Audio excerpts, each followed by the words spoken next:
Good evening and welcome to Real Talk on SABC 3. The stage is yours.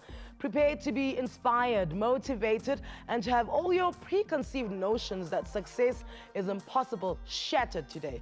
If you've ever believed that entrepreneurship requires one to focus on just one business at a time, you're about to have your world rocked by a serial entrepreneur who has extended himself across multiple business arenas, including publishing, branding, food and beverages, as well as retail. Managing director for brand contact consultants and founder of Blueprint Media, Monwabisi Thethe, shares his pearls of wisdom later in the show with us.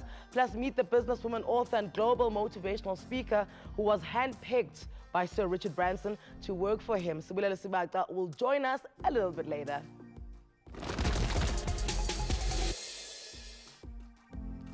So it's been a busy weekend that has had people either agreeing or disagreeing with each other over strongly regarding an allegation of abuse, plus a racial divide in the rugby fraternity has had all of us talking. Only one man can be trusted with bringing us the latest entertainment, and that is blogger Philip Bella. And unfortunately, we start things off on a rather sad note. We here at Real Talk, as part of the SABC, wish to extend our condolences to the family and the friends and fellow musicians and fans of veteran guitarist and musician Dr. Philip Tabane. He was 84 years old and he passed away this weekend. Yeah, man. And within the SABC, he's known for being the co-writer of Muvango's original title song. Really? Yes. Do we have it? I think we do.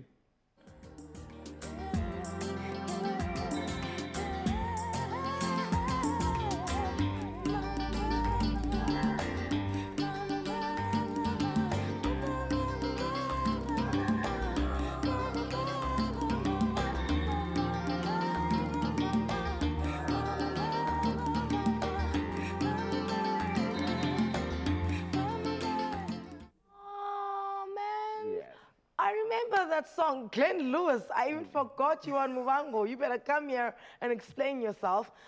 So as for Dr. Philip Tabane, his world-class craft and legacy will remain one of the country's treasures. With young aspiring musicians, surely they can draw inspiration from him. Please rest in peace. Condolences once again to his family, to the family of Dr. Philip Tabane. Okay, Phil, now it's been a very, I don't know, it's a strange weekend, right? I know Journal Bantu Lemisa was the talk of the town. I know, hey? With him fluffing up his auto cue, and then he thought that, you know, that's gonna last forever. No one remembers that any longer. You know, moved on to easily the biggest story in the country at the moment. Okay, first of all, happy birthday. I know you had a birthday. Thank you. You know, kings and queens are born in May. 34. You know, this is by far, and I would say this, like since 2017, this is by far the biggest story we've had in South Africa, because this is basically our Beyonce and Jay-Z elevator moment right now on another level. You know, we had the revelation. Okay, let me just take a step back. So, Babe Sodumo is invited to come to Metro to do an interview. Yes. Okay? And during that interview, none of us listening knew what was the interview gonna be about. We had just assumed that she's got a single out, she's gonna be talking about a single, whatever. But prior to that, on social media, there'd been a picture on Instagram that was on her Instagram page of her announcing that she's now engaged to Mampinja. Okay, cool. So they get into the SABC interview, the interview goes on, and then out of seemingly, I need to say that because it will make sense later, seemingly out of the blue, Masichaba, who co-hosts the show with More Flavor, the Drive on Metro, drops the bomb that Mampinja from Big Nas, as we all know him, who is in a relationship with Babes Soduma, has been physically abusing Babes. Babes did not say anything. She kept on saying, I don't want to talk about this, and she was very timid. But also, she said, I don't want to talk about it. Yes, no, she did say that 3 times. She said, I don't want to talk about this. However, Masichaba persisted and said that, you know, I can see that you're terrified, you're in a safe space, we need to talk about this because you might not have this moment again. Why did Masichaba say why we needed to speak about it? Okay, cool. So the simile that I mentioned earlier makes sense here. Masichaba, when they booked Babes was aware that they're going to be talking about the relationship. Babes knew that when she was going to do that interview, they're going to be talking about whether she is engaged. As to how far into that conversation was she aware, I don't know. But however, there's a point where Masichaba says that I know I told you I'm not gonna ask you this, but I'm gonna ask you anyway because somebody has to say something. So that, from me and somebody who's aware of what happens behind the scenes and stuff like that, tells me that there was a conversation prior to the actual interview about what they're gonna be talking about. Yeah. Yeah. So Babes was aware that Masi Chaba was aware of the abuse. All evidence points The to that. alleged, wait, The alleged abuse, yes, Please, yes, our yes, lawyers yes, yes. are speaking to me in my ear, and they were like, "Girlie, you do not have the money. Okay, do not be out here cashing checks." All evidence, if you forget about Facebook and Twitter for a moment, all evidence outside of those spaces point to Babes knowing that this conversation was going to happen. As to whether she knew that Masichaba will go there and actually reveal the details of the abuse, the it's alleged another. breaking of the leg, do you know? the alleged physical Exactly. abuse. That we can't know. But I can tell you, even my sources from the SABC said she was booked on the premises of talking about the engagement, thus talking about the relationship. But Babe said the engagement is fake. Yes. Okay, so now that's where things get a bit more complicated now when we move this conversation. So that happens, of course, the biggest backlash, and Mambiche decides to respond. Yes. In his response, he says that, no, we're cool, you know, I might have overreacted here and there. However, on the actual interview, Babes categorically stated that they are not in a relationship anymore. They share, well, she didn't even say they share. She just said that he has access to her Instagram. Yes. That's why he was able to post. As management. As management, you know, that's why he was able to post that picture. But they are no longer in a relationship, and they hadn't seen each other in a while. Because I understand he just came off Metro FM now on the Metro of Drive with Masi Chaba and Mo Flavor, and he kept on saying, just pray for us. Okay. Pray for us. First of all, he was pivoting. I mean, if you're into politics and you know, like the whole political landscape, where you don't really answer questions. You know, you just pivot and pivot and pivot until you run out of time. She tried. Look, I'll give them something. They tried, but the guy was just ranting on and on and on. And I suppose, given that they had accused him of something, they didn't want to come across as if like they are attacking him. So I can understand them. No, I'm looking for the same vigor and vigor she had with Babes with him. No, honestly, it wasn't there. But Chef, I forgave it because I understood the circumstances.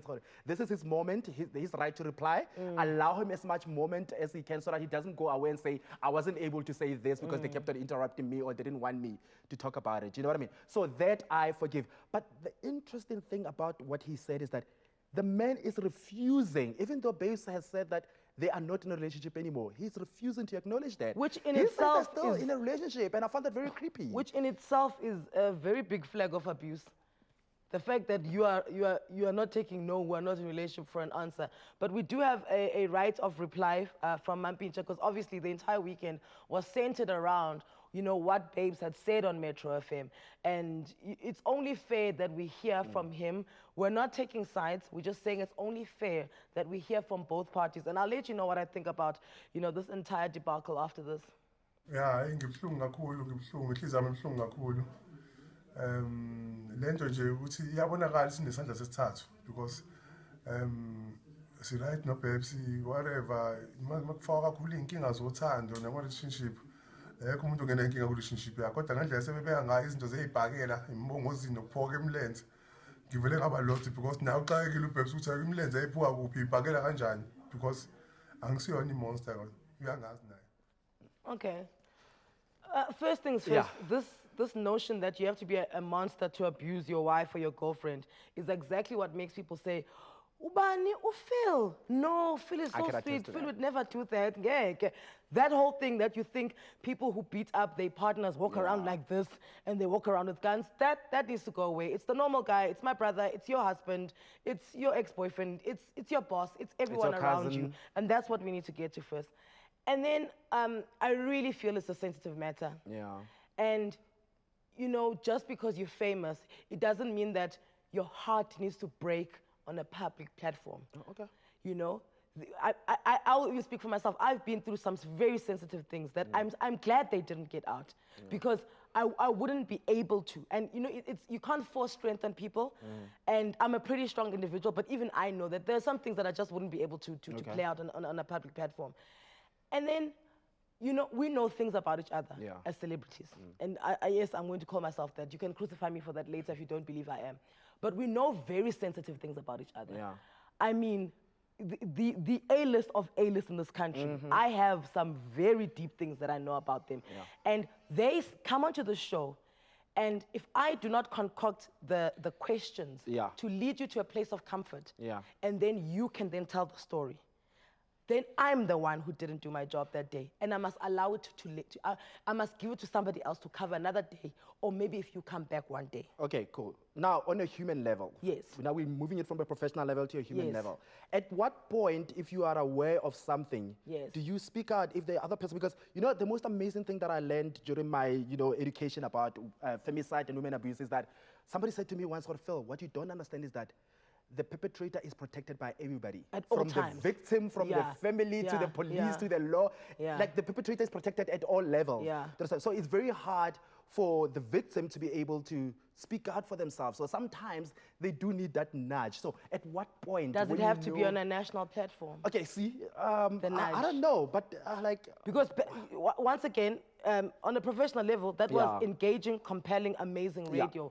Right? But on once again, on a human level. Yes. On a human level. But if she was aware that they're going to be talking about that, she might not have been aware of the extent to which it was going to go, but she was aware. I mean, she was live Instagramming it, She was doing that. And they didn't stop filming. Yes, if they were uncomfortable with it, if she was in such a position that she was being ambushed, why is the people that she's with, why are they not saying anything? Because somebody's holding that camera, doing that the whole time. Why are they not saying, guys, stop? That's why... She said stop 3 times, though. Well, yes, but yeah. Okay, you win on that one. She said stop 3 times. So this why this conversation is divisive, because it's two sides, because she was aware, but then she's still saying, stop. Yeah, but I do feel should Metro FM have done it like this or not? I think it's a distractor. Yeah. It's a distractor to what the actual conversation should be, which is the abuse. So I do feel, okay, we've discussed it. We're not going to get to an agreeing point. Yeah. Some can agree with the way Metro FM ran it. Some cannot. But we're not going to stay there and discuss that. No, but I need to say this because it's important. A lot of people are complaining that why is Metro FM giving Umampenje a platform? Right of reply. They have to. It's obligatory, and it's very smart on their part legally to do that. It's right of reply. Imagine, I can say anything about you and no one's allowed to hear it, and when you can only speak back with your 60 followers. Who's going to hear? Exactly. Here I come with all this power and all these followers and everyone watching, and I speak whatever I want to speak about you. You legally are allowed to come on the very same platform that I said something about you and come and say it back. That is your right, and always remember that. All right, cool. Okay, let's talk about Ashwin Willemse, the hero of the moment. Okay. We're gonna disagree. We're gonna disagree. Okay, cool. So to keep the people at home abreast on this, okay, Willem Willemse was on air. Yeah. And then he was doing his segment, and just to get it short, and then he stormed off during a live broadcast of Don't say No, I'm saying stormed off because I will qualify that with my own thing. You understand? A lot of people saw him as a hero, and when it comes to the background of why he did what he did, there's an element of heroism in that. However, I'm a consummate professional, and I believe that it takes a lot of people to make this happen. Do you know what I mean? And I can never ever support somebody working off live. Working offset, I can't. I mean, I don't know how upset would I have to be for that to happen. But for me personally, I just think he should have done it, especially since whatever it is that upset him did not happen on air. That's another thing that people are forgetting. This time around. This time around. Okay. I can date back to 2015 right. when Nas Bota corrected Ashwin's English on live TV. Okay. Let's just start with something, guys. English is not our mother tongue. Yeah. We put it on in the morning and we take it off when we go home. Yeah. We speak other languages. So every now and then English is going to leave us and find us again, but we will not be crucified on how we speak English. Yeah. Now, these are the things that Ashwin has been dealing with.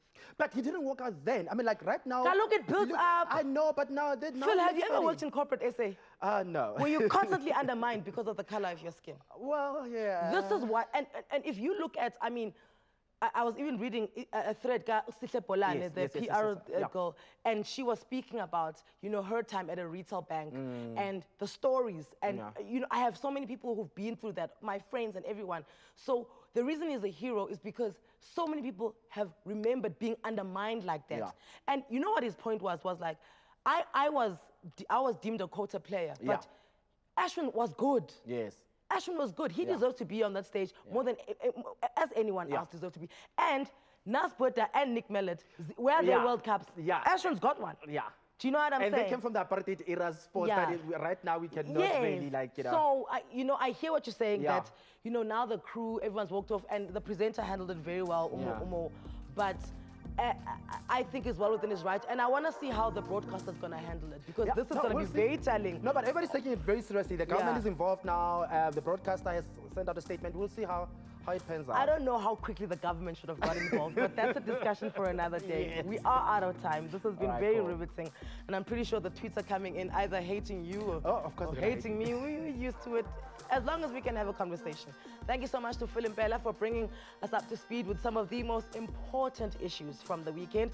Coming up after the break, at just 16 years of age, she lost both her parents. One could have forgiven her for being defined by her setback, but she chose to fight back. We'll find out how after the break.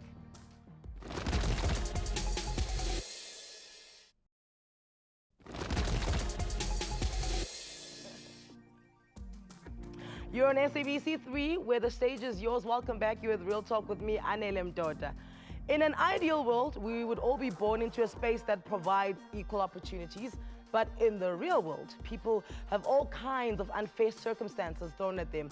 No matter how challenging the circumstances, how you come out of it on the other side relies heavily on choosing not to see yourself as a victim, but rather bouncing back tougher and wiser. This was exactly the kind of mentality my first guest adopted. Tragedy struck when she lost both her parents to HIV/AIDS at just 16 years of age, but she was determined. Within 5 years, she was handpicked by Sir Richard Branson to head up the Corporate Social Investment Department for the Virgin Group in South Africa. Now, how on earth does one manage that? We're about to find out from businesswoman, global motivational speaker, and soon-to-be author, Sibulele Sibaca. I'm just like, I've heard of your book, man. I know, right? Thank you so much for having me. Thank you for being Yeah. here. You are as cute as a button. Thank you so much. Let's just start there. I just want to take you, just Lift like, me up. just like Aw. make sure no one hurts you, okay? Oh, thank you so much. So let's go back to you as a child. When do you first hear of the idea of AIDS? So obviously, I mean, in biology in high school, I hear that there's HIV and it's quite serious. And they tell us how you get it, what the symptoms are. And my mom had already passed away at that point. My dad was still alive. But I didn't connect the symptoms from the book to what my mom went through.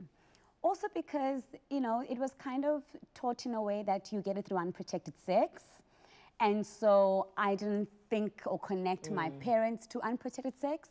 And I thought, it's a safe environment for both my mom and my dad, and I didn't think anything of it. And more than that, I think for me, it was being taught that you get it from being promiscuous. Right. Right. That was being driven a lot. So you can't exactly. be this wife who's at home. Look, my you know. father was a pastor, he was a preacher, he was a community leader, he was an inspector of schools in the Western Cape, he traveled everywhere. My father, no. HIV, my father, my mother, not in the same sentence, never. So when your mom passed away, you didn't know she'd passed away from So HIV? obviously I asked, what happened to her, and it was very quick. My mom was sick in May, she passed away in June. And I mean, she was losing a lot of energy, and I could tell that something was very wrong. And when I asked one time what was wrong with her, I was just told I was too young to understand. And my father quickly kind of made me feel like it's going to be okay. And my father was phenomenal. It was around the time when if you were to sleep with a virgin, being an HIV positive man, it was known, or people believed and thought that you would not get, your HIV would be cured. And my father never touched me. He protected me. He was absolutely amazing with my brother and I. He made sure that we had everything we need. He took us to really amazing schools. And he was my mom and my dad in one. And so when I first heard of HIV in my house, in my home, was in a taxi. Coming home from school, because my father was quite well known in the community, there were two ladies in the front seat talking about, the past weekend's funerals. My dad's funeral had come up, and they then spoke about what was the cause of my father's passing, and one didn't know, so one had to tell the other why and what happened, and AIDS came up. And so that was for the first time I heard what had killed my dad. Who can you ask when you hear something like that? Because you can't be like, "Hey, boss, sorry, boss, this." I know, right? You know, since you know so much about my family, tell me what this is. Who do you run home? Who do you ask? So I ran home, literally. Yeah. And I found my brother, whom I confronted. Is he older than you? My brother's older than me. I confronted him, and after a struggle, he confirmed that yes, my dad and my mom had died from AIDS, and that my dad had infected my mom. And that is why he had had such a turbulent relationship with my father towards his death, because he was extremely close to our mom. And so he had had a very tough time knowing the truth from when my mom passed away and having to work with this man who's his father. But yeah, and that's how he told me, and that's how I found out. What questions do you have after that? Well, I asked him, why hadn't I been told? And he said, well, Utata was quite clear about not burdening you with that. Then everything just made sense. So Anele, I'm very skinny, right? Yeah. Now you can imagine how even skinnier I was back then. Ne? I mean, I keep saying to people, you could probably blow me over. That's how skinny and weak and frail looking I was. My dad would wake me up at 2 o'clock in the morning to feed me. I think he was just so scared. That people would say that you've also got And because around the time I did lose some friends, some people didn't want to hang around me because they thought that my mom might have given it to me because I was younger when she passed away. So my dad was extremely frustrated with my body. And now looking back, I'm like, dude, you're a size 32. My mom was a size 30. What was going to happen to What me? did you expect? Like, what were you expecting? I thank them for the good genes they left me with. But that was part of his frustration. And funny enough, in my adult life, it's been a major frustration as well for other reasons. But yeah. Yeah. Okay, so, you know, you've got the questions, they kind of get answered. But it can go either way, and this is why your dad didn't want you to get burdened, because your grades at school can start slipping. Right. You know, you say you lose friends, so then you find the wrong friends because you just want anyone to love you. Right. Do you go through that process? I mean, at that point, on top of being a teenager? I was about to say, I mean, around the time I'm a teenager, I'm trying to understand who I am and what I want out of life. My father passes away. My brother tries to be my brother, my father, and my mother in one. He was and still is incredible. When most men at that point in their lives, when things are happening for them, my brother at the time, a couple of months before my dad passed away, he was in Joburg playing for the reserve side of Kaizer Chiefs. My dad says to him, I'm not well, you've got to come back. My brother comes back, my dad dies a few months later. Instead of him saying, Magazi, Dabao, Auntie, Uncle, Juices, I'm out. I can't speak about him without getting emotional. He literally puts his life on hold so that I can have a life. And he tells me that nothing is impossible. Promise me one thing, you're not gonna fall pregnant and we're gonna prove them wrong. You're gonna do this and you're gonna do it well. Your job is to dream and dream in color. I need you to see things and visualize them, and I want you to one day feel like you have them. And I am half the woman I am today because of my brother. I would never have been able to navigate through life. He was hard on me. He tried so hard to shield me. Sometimes he didn't win. I was a teenage girl. He was barely a young man himself. And but he was just incredible. All right, when we come back from the break, I want to know, do you think anyone, wherever they are, owes you an apology? Okay, think about that. So she was offered a job by Sir Richard Branson, and initially she turned him down. She turned down Richard Branson, guys, the Virgin Active guy, the Virgin Atlantic guy, the guy that has an island, okay? Mariah Carey goes to take a break at this guy's island, and then she turns him down. We need to find out why after this break.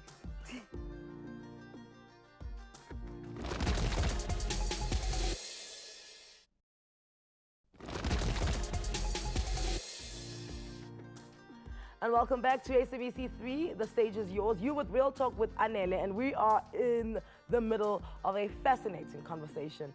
Through her work as a global opinionist and a dynamic motivational speaker, Sibulele Sibaca has had the honor of addressing a host of international dignitaries, including former President Nelson Mandela, Microsoft billionaire Bill and his wife Melinda Gates, the Hollywood elites such as Will and Jada Pinkett Smith, as well as leaders of the G8 summit. And when she's not jet-setting across the globe, back here at home, she injects her skills into empowering young girls through her Sibulele Sibaca Foundation. She also provides services to local municipalities with the purpose of upskilling South African communities through her business, Thethe Consulting. Am I saying it right? Siege Consulting. Siege, sorry. Yes. I was like, no, we she's get, closer. we get it all the time. I'm like, she's closer, so it's no, Thethe. and it's okay. my Sutu partner who came up with it, you know? Oh, Ish. cheaper. You know, Siege. siege. Like siege, you know when something's under siege, you take it, that's the play on the word, siege. Maybe you should have spelled it S-I-E-G. It would have Stop confusing it would have made life so much easier for everybody. I thought about that. She didn't, but yeah. Okay, but now we're here. Now, yeah. So Richard Branson, Sir Richard Branson, Yes. finds out about you, hunts you down, offers you a job. You say no. Well, I was speaking in Johannesburg somewhere. I'd come to Joburg to speak for the first time. He's in the audience. I see this gray-headed, guy in the audience, and he's really pleasant. And after I finish speaking, he comes up to me and he says, "I'd like to offer you a job." Now, I keep saying to people, look, I was an AIDS orphan, and I looked a little like a needy, but I wasn't stupid, you know. So I looked at this guy and I thought, sure, human trafficking is real, you know. I can't have this, right? So I turned him down, but he gave me his card and he said, should you change your mind, let me know. Yeah. Of course, I dumped his card somewhere, I can't remember. My CEO at the time, David Harrison, lifesaver at Love Life, says to me, oh, I saw you talking to that gentleman 2 days ago. What do you want from him? I'm like, can you believe it? He wanted me to come work for him. And he's like, oh, so what did you say? I was like, what you guys at Love Life teach me to say all the time. No. No, you know? And he's like, oh, you really said no to that guy? And I'm like, yes, why? And he's like, oh, that was Sir Richard Branson.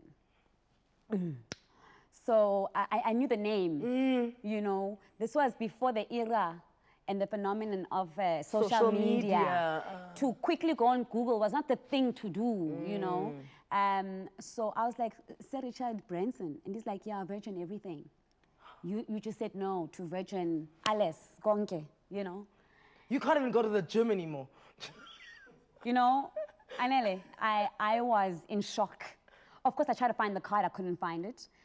But one of the things that really brought me to where I am today is my belief in God and my faith. And I always believe that whatever's meant for me will come back for me. And a couple of weeks later, I get this long number calling me saying that he'd like to invite me to the G8 Summit, and it was Richard. And yeah, so I for the first time, I went overseas all the way to Scotland in Edinburgh, where I addressed the G8 Summit and leaders and Tony Blair. And that's when I said to Richard, actually, these people need to understand that, and the entire time I was there, people thought I was special, you know? People thought that, yo, you speak English so well for an African child, you know? And I was like, and at the time I didn't know it was quite condescending, but I made them know, that I let them know that I'm one of millions, by the way.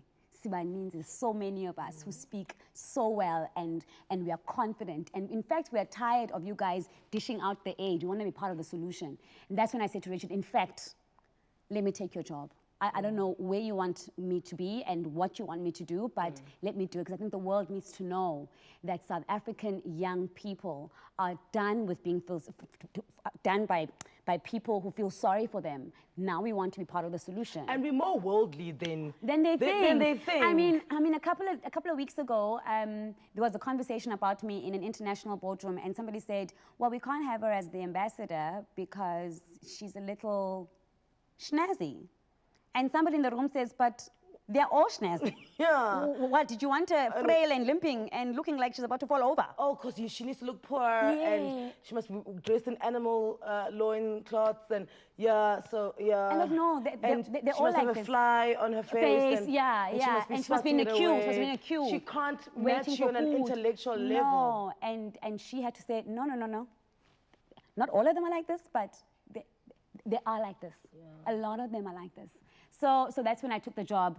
Then I knew exactly who Richard was, And yeah, we've had a great relationship since. What are the downfalls of being thrust into Sure. such a global space, such an important space, such a powerful space? Because you know, you skip a few steps, and if you're not aware that you're skipping the steps, when those steps get hold of you, they get hold of you. Anele, what you're saying is so true, because I didn't follow the route of what most young South Africans should have. I didn't go to varsity, so I just have matric. And I struggled 3-4 years into that job when I realized, sure, what do I do now? And a lot of my peers are starting their jobs, the entry level. It was incredibly tough. I always speak about the debt that followed me after that. And I always speak, well, during that phase, is that I grew up with plenty from my mom and my dad. Then my brother and I had a phase with nothing, where I received the social grant. It was tough for my brother and I. Then all of a sudden I worked. I was working at Love Life. Then from Love Life, I then worked for Richard. And all of a sudden I had money, you know. Then I misused that money. I got myself into a lot of debt. And I've learned so much about when you don't have, what are the common mistakes you make when all of a sudden you find yourself with a lot of money. And so not only was I dealing with the fact that I've been thrusted into this big post, this big job, also it was international, so for half of it I was living overseas. And it was extremely tough for me dealing with it financially. I'd come home and want to show everybody that I live overseas. Hey, Sibu's here, on me. you know, and so when Sibu's around, it must be felt, you know, because I was trying to prove to everybody that I'm no longer, I was trying to prove to people that should be apologizing to me today, that I'm not that little girl that you thought you were going to destroy, you know, and to think about it, they didn't even care. Do you know what I mean? Okay, so to wrap it up, who does owe you an apology? Sure. Half my father's side of the family, not entirely. I do speak to some members of my father's side of the family, but she knows who she is. She owes me an apology. You have a book coming out when it's done. I do. You are coming back to that. It's very, very cheap. Okay. And we are going to talk a lot about this. Yes, please. Because I feel you've got a lot to teach. Thank you. Did I not say that you are going to be inspired and motivated today? A big thank you to businesswoman, motivational speaker, and soon-to-be author, Sibulele Sibaca. After the break, having attained full colors in cricket and soccer, his path seemed predetermined to lead him into the world of sport. But a conversation with his father had him rethink how he wanted his life to turn out, and man, has it turned out good. Serial businessman Monwabisi Thethe joins us after the break.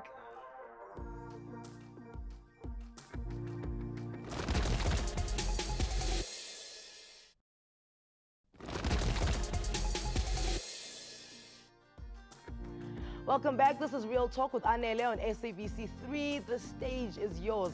My next guest was raised in Guatemala, where he enjoyed a stellar school career as he breezed through academically while excelling in both cricket and soccer. But when your father, who started out as an educator, and your mother, whose background was in social work, both became entrepreneurs themselves, it stands to reason that you would follow suit, right? When everyone was advising him that the print business was dead, he not only launched Black Life Quarterly magazine, he also built a publishing house. When reputable brands came knocking on his door, looking to him to connect them to consumers, he started an ad agency. And trust me, there is a lot more to come. We welcome onto the show Managing Director of Brand Contact Consultants and founder of Blueprint Media, Monwabisi Thethe. Huh? Hey. Look at you. Look at you. But now wait, you don't tell anyone that you used to be a radio producer at a campus radio station at the University of Pretoria, that you used to produce my shows on radio when I started. You know, I always laugh and I say, you know, there's a couple of people who I can like really, really, really own their careers, you know. And I'm one of them. You're one of them. You are one of them. All right, I'll give it to you. Yeah. I'll give it to you. But I can't own anything of your career, my lord. So you are good at cricket and soccer to a point where you went pro for cricket, right? Yeah. So I went pro for a while. For my sins, you know, I went to the University of Pretoria, Tux, and there came a point where I needed to choose between education and sports. Yeah. And at that time, sports wasn't happening. You know, with new coaches, quotas, Yeah. you know, quotas to fill. So that kind of thing was not working for me. You know, and I had a chat with my old man, and he was like, "Look, you know, education won't fail you. You know, it was a very simple. I can't tell you what to do, but education will never fail you. Tomorrow you get an injury, you're already injury prone, and what next? You know, what do you have to fall back on? You know, I won't be there. You know." Okay, so looking at that, and you're very good at sport. You know, you've got the gift of the gab. One would think that your entrepreneurial injection would come through doing something alongside sport. Was that never like, you know, a thought of yours, but let me do something like make knee pads for cricket, or, you know, make the first ever black-owned cricket bat line, you know? I mean, at that stage, everything was taboo. You know, we played when it wasn't cool enough. Ons het Afrikaans gepraat, wanneer mense kon nie Afrikaans praat nie. You know, we grew up in a country where Afrikaans was just not even enemy. Yeah. You know, so one had to quickly adapt. And unfortunately, business was not the glorious thing it was paved out to be. You know, it started out. In fact, I started on a failure equation. You know, I studied at Tux. I finished, and I got to the point where I was like, right, Mom, Dad, I'm finished. Here's your paper. Chances are you probably also don't know what this is. Neither do I, for that matter of fact. Now let me go do what I was born to do and what I know, right? And at that stage, it was still quite foreign. You know, we're still learning a lot. It wasn't easy starting out, you know. But you've always had, and I wish, you know, my child has this, and, you know, if I ever have other children, because you were studying, and then you were also working at the radio station, but you were also a rep. You were always working, right? And that has to come from somewhere. And it's something that I feel all kids should be taught, that, you know, you can study and work at the same time, because the studying teaches you the academic side of things, but the working teaches you the entrepreneurial side, which is what we need to get the country out of the economic state it's in. Creators, people who find solutions. Where does that come from?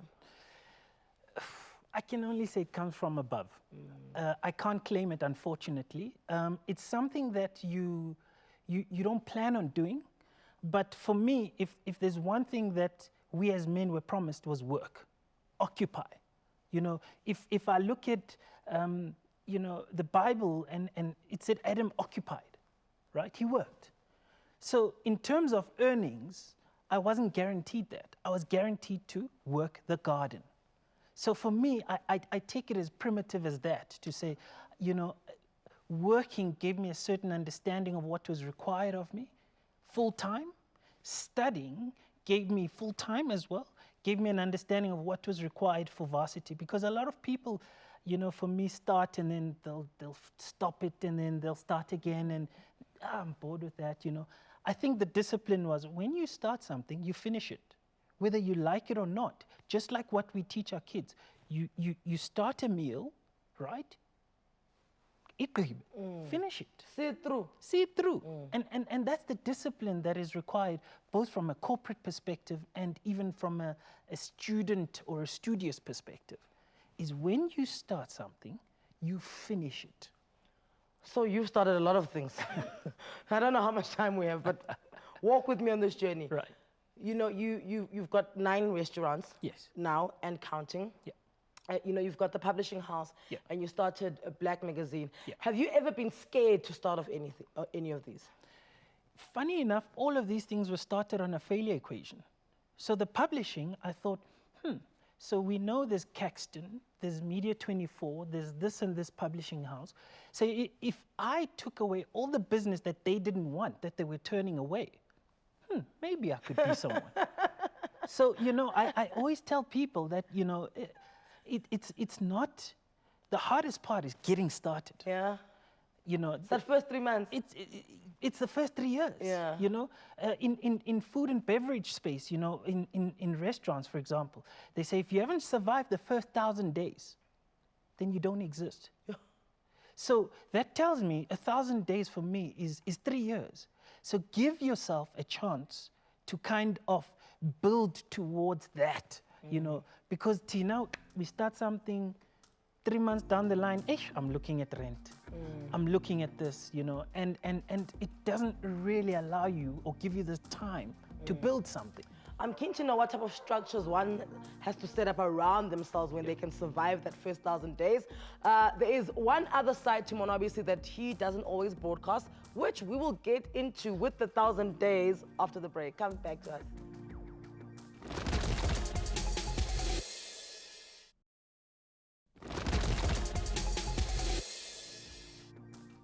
Welcome back to Real Talk with Anele on SABC 3. Now, if there's one thing that multi-talented entrepreneur Monwabisi Thethe likes keeping under wraps, it's his philanthropic side. He is the first to get involved when someone is in trouble and in need of help. He has launched many people in business and helped start a lot of careers. He also sits on a number of NGO boards, including the one that sees him alongside fellow entrepreneurs Greg Maloka, Desmond Mabuza, and Gugu Kabinde, who was here to speak about her underwear line. Remember her? Yep, they sit there and they mentor young boys, which is greatly needed in South Africa at the moment. But before we do that and speak about that philanthropic side, what support structure do you need to build around yourself to survive the first 1,000 days that you were speaking about? Surround yourself with people who are better than you. It is the biggest cliche, but it works. When you surround yourself with people who are passionate, A, about what they do, and B, who really want to make a dent in something, right? It makes your life a lot easier. You know, for me, I get asked, okay, so you're in like 500 businesses. And I say I could take on 500 more, purely because of one thing. When you have the ability to model something, you know, I always say accounting is accounting. There's an income, there's an expense. Balance sheet it never changes. You know, there's a positive and there's a negative. How do you manage that? Yeah. And for me, that's how basic I take things to. So if, for example, I can't, you know, if I needed to get into broadcasting, I wouldn't try and start afresh. I would go to the likes of Anele. Anele, you're already in this space. This is what I'm looking at doing. Are these numbers correct? Do they stand true? I don't need to wake you up. How has it evolved in the last 10 years? Exactly. Because I think people also go into these spaces without, and it's lovely to plan for the future, but you also kind of need to know what that industry was doing in the last 10 years, because everything goes in cycles, right? You know, every 7 years, the same thing happens, and it's bound to happen to you. Yeah. Look, it's a lot of trial and error. I think where we're very unforgiving of ourselves is when you fail at something, right? I lock it up and I never go back to it. Whereas the difference with the modern day, I hate the word entrepreneur, but I'm going to use it in this instant. The difference is how quickly do you learn and how quickly do you get out of that? And how quickly do you turn that around? It's okay, I've lost 2 million rand there. Okay, what have I learned? Right. How quickly am I going to learn that lesson and how quickly am I going to exit out of that? So one of the things we get told a lot, you've got 9 restaurants, you've got, you know, the Mag and Beans in Bloemfontein, you've got the Lily's coffee shops at George Airport, you're opening more. The one thing we're told about restaurants is you always have to be there. Now, if you have 9, how are you always there? The last time I was in George was probably in December. The last time I was in Bloem was last month, right? Once again, it's finding people who are more passionate than you, finding people who have a value system that you can work with. It doesn't mean they're there. So for example, our manager in Bloem came from a retail perspective, right? But she needed to move back to Bloem from another province. And I said, listen, what will it take for us to keep you and make sure, because you know, she wanted to be closer to her son who's studying. That was for her the big thing. So we were like, listen, we will get you there. We will put you up. We will make sure that you are comfortable. What does it take for you to look after my store? Better than I do. And that's the difference. Find people, you know, you pay them well as well, give them their dues. You know, there's enough for everyone. You know, we always have that thing where they always say there's enough pie for everyone. Yeah. So when you find people who are good at that, you nurture that. You nurture their food and beverage. And also, you know, our ability to churn people out. You know, we're not good at churning people out. We're very protective of what I have. And instead, when you have what you have, you already have it. So if you share your talents with me, guess what? We can share our talents with other people. It sounds very cliche, but it's true. It's a cliche because it's true. So if people want to, is there a website that we can go and follow everything that you're doing? Not one. Not one. Unfortunately, not one. Brand Contact is a subsidiary of all of this. But I'm a different person at different stages because, you know, what I also studied allows me to kind of say, listen, there's a system here, right? There's a success. You don't wake up one day and you're Anele. It's one of those things, you know, where it's over time. You acquire these things over time. You acquire different skills. And how do we use the negative skills with the positive skills? Thank you for your time. I'm being told that I must cut you off here, but it's just singing. It's just music to my ears. Look, not only is it inspirational hearing of Sibulele Sibaca as well as Monwabisi Thethe's journey to success, but the fact that they put so much effort into impacting other people's lives for the better as they do into their own lives, that's what makes them truly exemplary. A big thank you to both our guests today for joining us. Tomorrow, we welcome back Real Talk spiritual healer Ugogo Dineo Ndlanzi as we answer the question of what African identity is. Not only that, we'll also turn our attention to defining the complex and diverse colored identity. May is Africa Month, obviously, so be sure to join us for that chat tomorrow. Isitingo's up next. For myself and the rest of the team, good night.